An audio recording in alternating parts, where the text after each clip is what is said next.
with Andrew Carruthers. And today what we want to do, Andrew, is we want to talk about the flat iron, a tool that's so used in the salon, but sometimes it's those little tricks and tips that can really save you some time with a flat iron. Yeah, and absolutely, there's so many ways to use it, and that's really what I want to share with you. So let's set you up with the tools for success. First and foremost, the Sambia Sleeker Iron. We're using this one because of the rounded plates and the even tension because of the floating plates, so really important tool. We're going to prep the hair with Redken's Iron Shape 11. Really important product because we have a hold factor of 11 that's going to give a nice hold without being overly sticky, and it has heat protection, which is essential for this.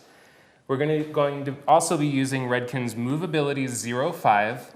Great product. Loving that product. It's so flexible, and there's so many ways you can use it, and I'm actually interested to see how you apply this to what you're using. You watch, my friend. And of course, the ever popular Redken Shine Flash 02, one of our favorite shine products because of its lightweight feel but intense shine. And of course, you gotta have one of these, Sammy. Gotta have some clips. All right, Andrew, so let's start out, my friend, with a large comb. Yes. We'll start there. And here's what we're gonna do. We're gonna go through and we're gonna take a section. Now, I just wanna show you how to do the technique. It's called a flat wave, really cool, but let's make it look more of a finger wave, if you will. And I never was good at finger waves, so Andrew, I had to figure out how to do a finger wave. Never could do them in school to save my life. And I really wish I would have learned how to do them. But now we've discovered ways to do things. So, okay, so what we want to do, let's give you a visual of this on the top section here. So I'm just going to take a top section. We're just going to put a wave into this. So think about a wave. It's an S pattern. That's how it works, so an S pattern. First thing we're going to do is we're going to take our product of choice, our Iron Shape 11, minimum 6 inches away, spraying both bottom and top. Remember, it is a heat protector, not an option and necessity, especially when you're working with thermal tools. Okay, now think about the undulation you want to create. So I'm going to go through, I'm going to create the undulation where it's going back and away from the head first. So think about that and just carve it in. So I'm just going to come in and I'm just going to scissor the section and I just push it into the shape that I want. So I want that, reach for the flat iron, and I'm going to actually just heat that undulation in. Okay, so that undulation is there. Okay, then what I'm going to do next is I'm going to reach for a clip. So all I want to do is just tap, tap, tap, tap, tap, tap. Remember, heat's our best friend as long as we're in control. Now once I've got that, the next thing I'm going to do is just take that and you're just going to clip that there. So that's your first undulation. Now we're going to come back the opposite way. Once again, just a little mist of Iron Shape 11, coming back the opposite way. And notice my scissor action just spreads that hair. Put your next undulation in, come in with your flat iron, and then just tap, tap, tap, tap, tap. So all you're doing is you're just working down the section. Keep your undulation about the same and keep it even. Just a great way, once again, simple way to create some waves. I'll take a clip again, Andrew. Now watch me point into the C curvature of the S formation. That's where my clip goes. Now I come back through and I scissor back the opposite way and I just kind of flatten that section out. Little miss once again, just Iron Shape 11. Come back through with your flat iron and just tap your formation in. And this is what's so great about this trick is that you're able to see the formation immediately once you get it in. But what's really cool, I think, Andrew, a lot of times what we forget is we don't let things cool down.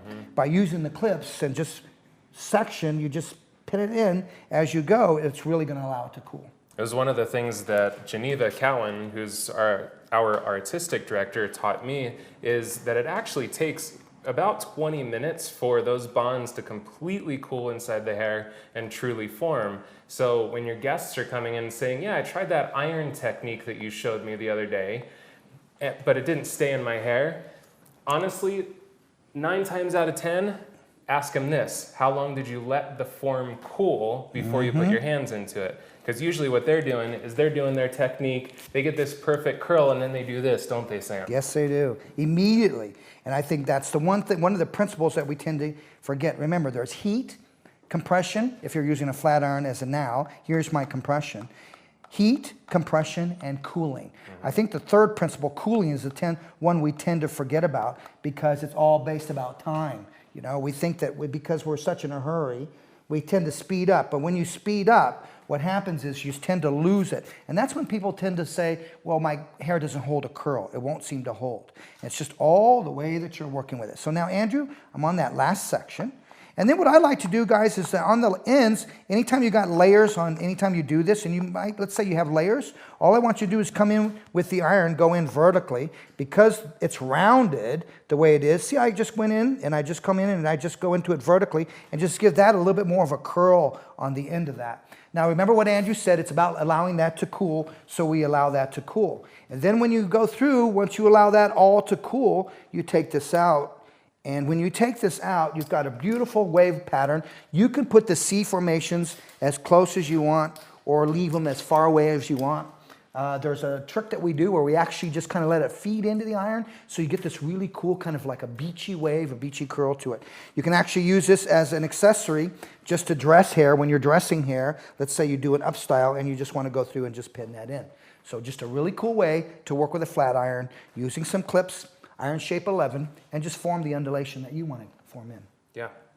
Another way that you can use this is actually as a curling iron. Because we've created this with a rounded outer surface and rounded plates internally, you can get actual curls and circles. And there's a couple ways you can go about this. Really what we want to do is, again, we're always going to start with our iron shape 11 to prep the hair. And right here on the front hairline, what we probably don't want is we don't want her to look like little orphan Annie.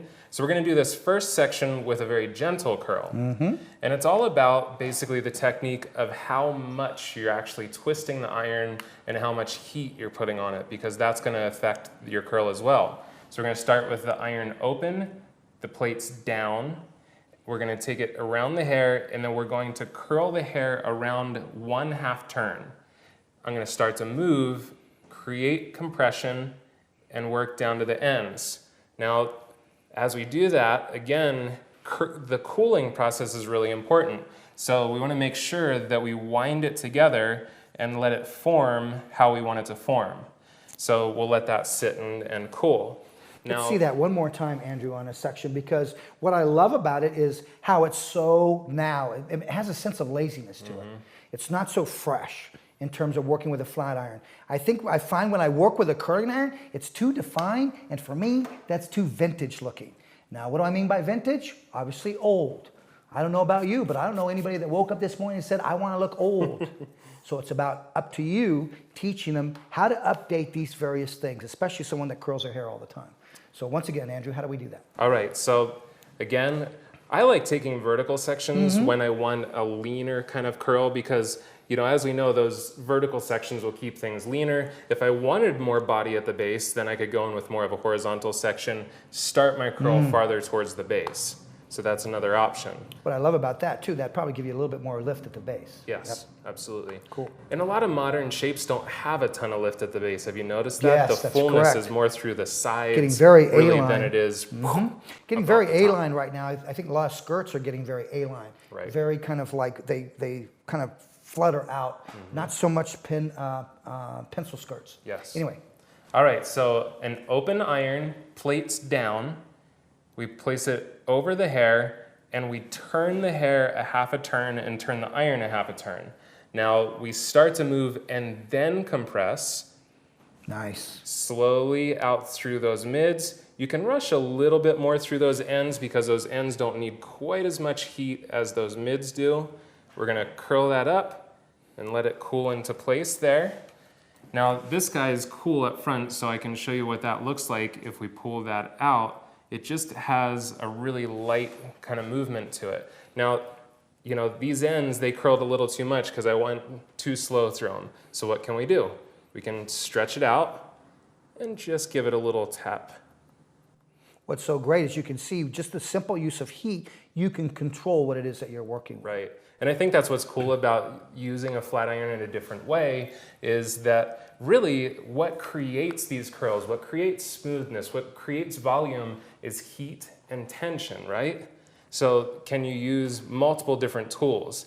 I know a lot of you probably were flat ironing hair before they were flat irons. You were using a curling iron to do it. You're just grabbing the hair and moving through it. Now guess what? This is the modern tool that gives you a lot of different options. So imagine this, Andrew, a tool that a client can actually go in and use as a flat iron and a curling iron. So if there's anything you want to retail, it's a Villa flat iron, a Sambia Sleeker, because they can use it as both. So let's go through now and let me share with you how you can take the same technique that I did over here with a flat wave, but make it have a little bit more of sense of explosion to it. So obviously the smaller something is, the more explosion it's going to have to it. Once again, working with my iron shape 11, coming through, always combing the product through.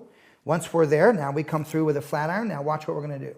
Take your flat iron and tilt your flat iron diagonally to the ceiling. Then all I want you to do is just push. So I'm just pull, pull, pull. Now I put the next undulation in. Now what I'm doing is I'm letting them sink in, and I just tap each one. Now we're there, I'm there. I want to tilt your head over to your left shoulder, please, Ashlyn. Your left shoulder, that a girl, a little bit more to your left shoulder. Good. So I want you to get a little top view on that. Now watch how I just come in. I just push the next undulation in. I come in. I go the opposite direction with the undulation. Okay, I come back in, opposite direction. So I just keep tapping that in and letting it fall into the iron. So now watch how I'll get much more of a casual type of wave and a little bit more casual type of curl with that when you work with that. Now look at that one. That one has more explosion away from the head, as this one's a little bit more flat. When you finger through these, they're amazing in terms of that they're very organic looking, which I really believe is a trend that the industry is leading more towards. More organic and simplicity. Simple, but yet looks complex at the same time. Love it. Anything to add, my friend, on a flat iron? You know, there's so many different things, and we've actually published quite a few videos on different techniques with this iron. So go to our YouTube page, youtube.com/Sambia Hair, and you're going to find tons and tons of additional techniques using this sleeker iron. And do you have a little challenge for them? Oh yeah, I've got a challenge for them. Here's what I want you to do. I challenge you to discover different ways that you can use a Sambia Sleeker. And when you discover something, do me a favor, put it on Instagram, #Sambia, and we will post it just for you, and let's see what happens. Thanks for watching. We'll always be there for you with some education. And don't forget, Andrew, what do they need to do? You got to comment, and you got to let us know what you think about what we just taught you in that little box right underneath your screen. Let us know what you loved, or maybe even what you hated. Yes, we're cool with that. It's all about learning. Talk to you soon.